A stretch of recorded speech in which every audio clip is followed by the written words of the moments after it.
হুজুর হুজুর এই দেখেন।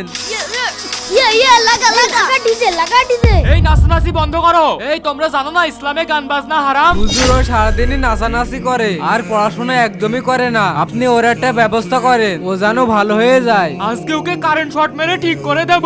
তুমি ওকে রেখে যাও, আমি ঠিক করে দেব। ঠিক আছে হুজুর। আজকে হুজুরের সামনে নাচবো। নিশার পড়া দিয়ে যাও। পড়া যদি না দিতে পারো তাহলে কারেন্ট শট মারবো। ঠিক আছে হুজুর। কুলহু আল্লাহু আহাদ আল্লাহু সামাদ। হয়েছে, যাও বসো। আমি তো বেঁচে গেছি, এবার একে কারেন্ট মারবে। এই তুমি পড়া বলো। হুজুর আমি পড়া বলতে পারি না, আমি নাচতে পারি। দাঁড়া, তোকে কারেন্ট শট মারছি। তার আগে দেখি ওর কাছে শয়তান আছে কি। বিসমিল্লাহ। হ্যাঁ? আমি শয়তান, আমি ওর ওপর থেকে যাব না। তুই ওর শরীর থেকে বেরিয়ে যা। যাব না, আমি ওকে নাচিয়ে মেরে ফেলবো। যাবি না তো, তুই খালি দাঁড়া, দেখছি। বিসমিল্লাহ। হ্যাঁ? হুজুর আমি আপনাকে সবক শোনাবো। বন্ধুরা তোমরা গান বাজনা করবে না আর ভিডিওতে লাইক করবে।